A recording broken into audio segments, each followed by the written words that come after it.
Making a paring knife from a rusted tiller point. Part 1, Blade Grinding. William Hovey Smith, 2016. I'm the author of Backyard Deer Hunting and also the owner of a new company, Hovey's Knives of China. In this case, we're making one of our Billy Joe Rubidoux knives starting from a very much rusted lawn tiller blade, and we've already done the forging. Here we pick up the shaping starting with an angle grinder. We're doing good with our blade. It's starting even to take on a little bit of a profile, but you can see what we're doing with the grinder. We're making cuts of about an inch or so, and then coming down and cutting these off, and going another inch and cutting off, and going another inch and cutting off. And the reason we're doing this is if you put too much pressure this way on the grinding blade, you can snap it. So you don't want to try to go too deep with these horizontal cuts.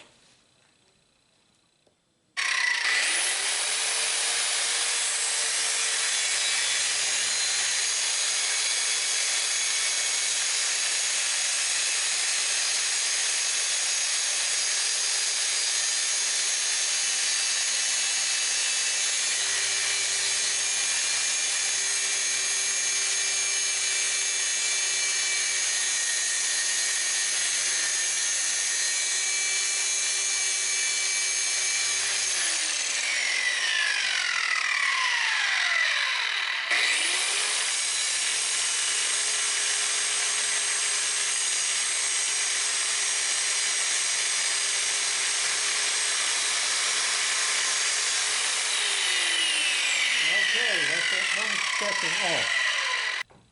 I'm using the grinder to grind down until I get all these deep rust pits out of the top of the blade. There's one here remaining and a couple here or there and a little dish here. And so I want to work all these out with the grinder right quick. And that'll still give me sufficient width here to do whatever I want to do with the blade and the tine. Now that I have this back dressed, I can see that the blade has a slight bow in it, and so I'm putting it in these straightening blocks.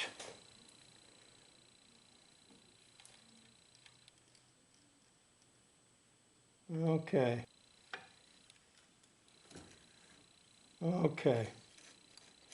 Yeah, that is much more nearly straight now.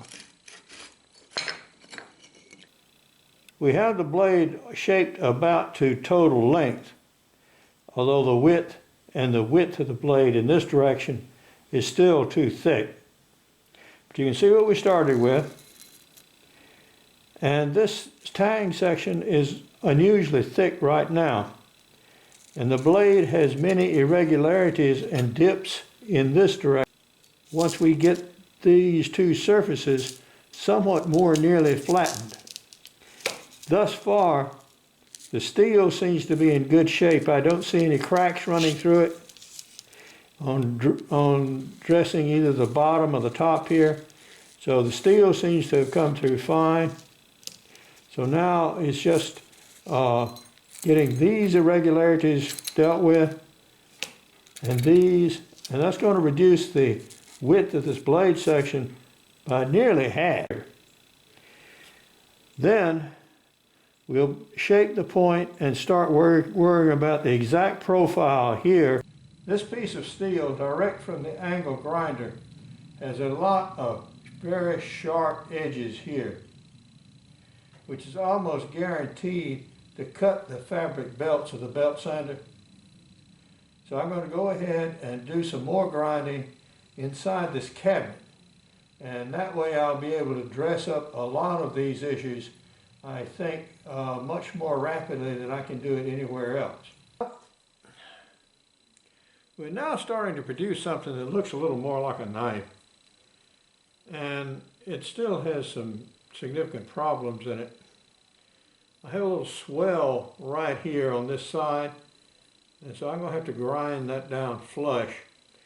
Had I noticed it, that would have been good to have taken out during the forge welding process, but I did not see it at the time.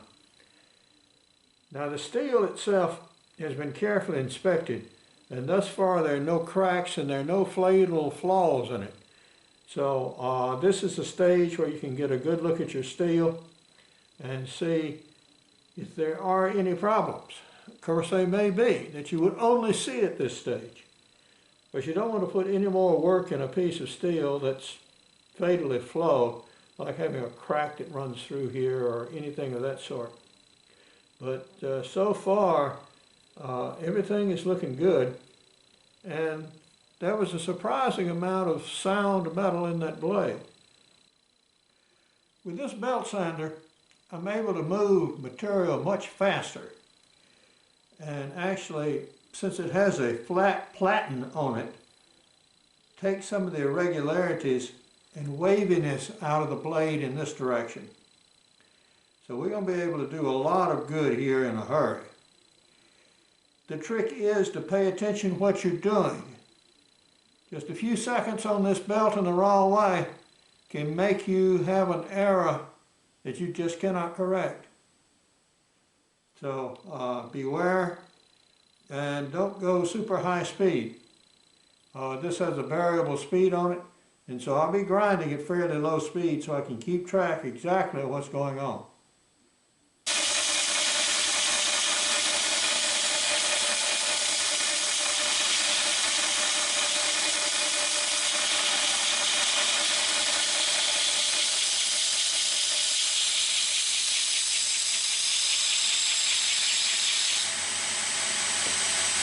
The blade is also going to build up heat in a hurry, so you have a bucket here so you can immerse it. It's okay here, but you don't want to do it when you're using something like the angle grinder, because you'll change the temper of the steel. Now this could be a perfectly adequate primitive knife for buck squinters, but it's about half the way there for what we want to produce as a parag knife. The blade needs to be thin, both in profile in this direction and also in thickness.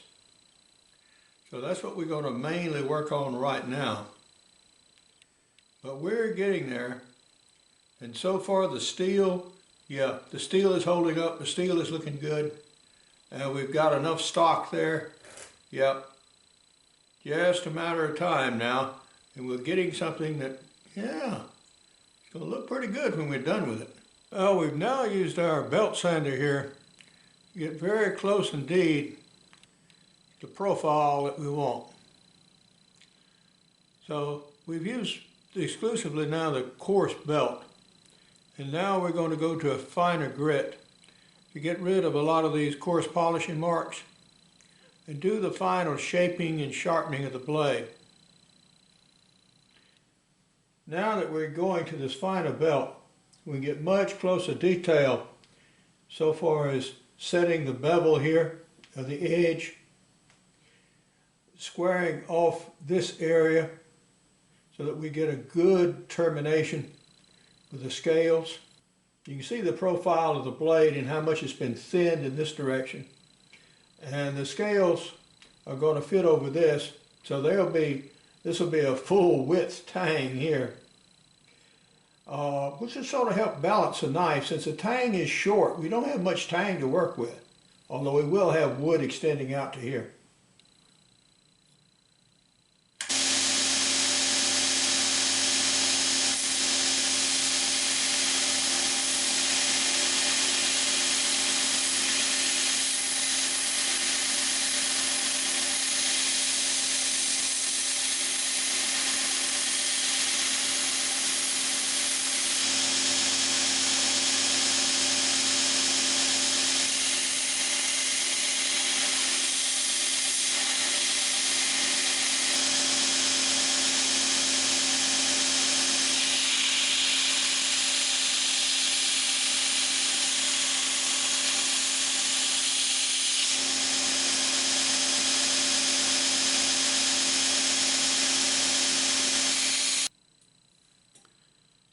All right, salient features here. You'll notice right here on the edge The steel is almost feathering. It looks almost like it was some sort of plant fibers. This is because this hadn't been hardened yet. It is soft, which is exactly what it should be at this stage.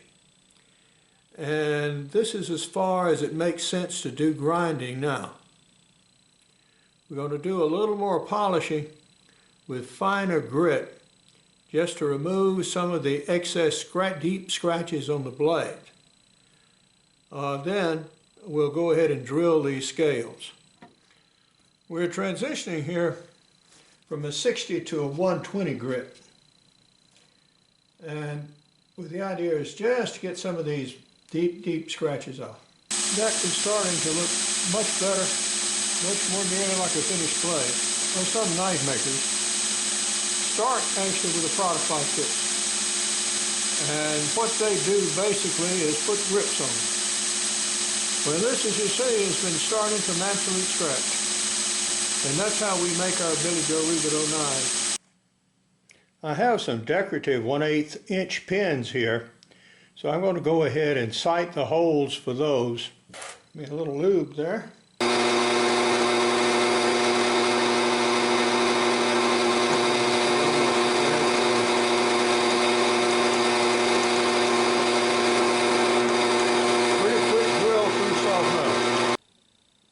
A series of things is going to happen in a hurry here.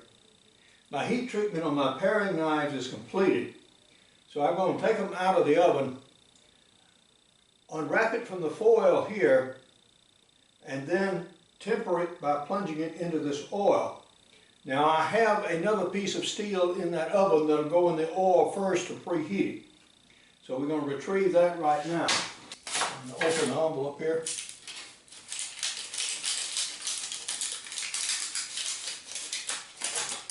Be an airtight seal, and is. Knife is much too cool. Let's go back in the oven again.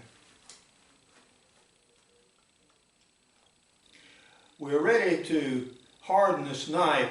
It's reheated again to about 1850 for 18 minutes, which is enough for that piece of small steel.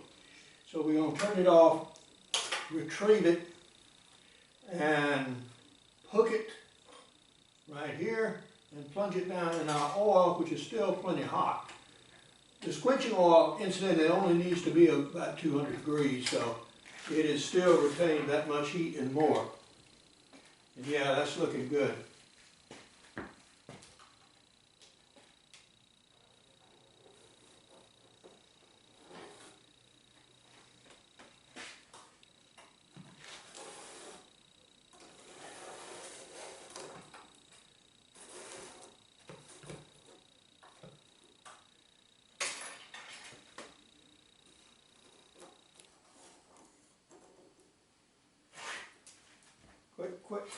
Quick.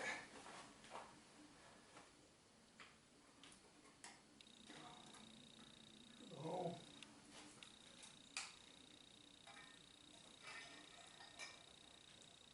There we go. Let this cool in air.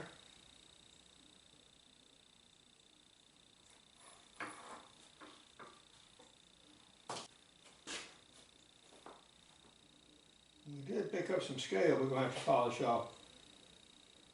I don't know if that would have happened if we'd been able to do it in the foil. Now that we're through with the heat treatment, we'll put it back on the Scotch-Brite wheel and put some polish on it and remove the vestiges of the oil. So among other things, our glue will take when we install the handles.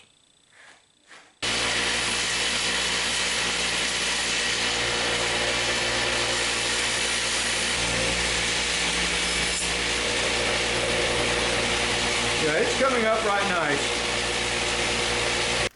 Handling and grip design will be covered in part 2.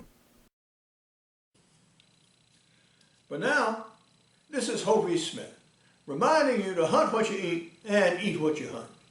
Be legal, be ethical, be safe, goodbye, God bless, and see you next time. I have chapters on knives in all of my outdoor books, including backyard deer hunting, extreme muzzleloading, crossbow hunting, and practical bow fishing. Now, Hovey's Knives of China produces knives based on ancient Chinese designs from 2,000 years ago.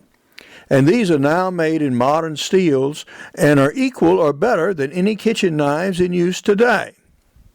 Now, I will continue this series in part 2, where I will attach scales to these knives and talk about grip design. For more information on Hovey's Knives of China, you can go to the website below. For more information on my books, blogs, and nearly 575 videos, you can go to my website, www.hoveysmith.com. Good hunting and good eating from the outdoors.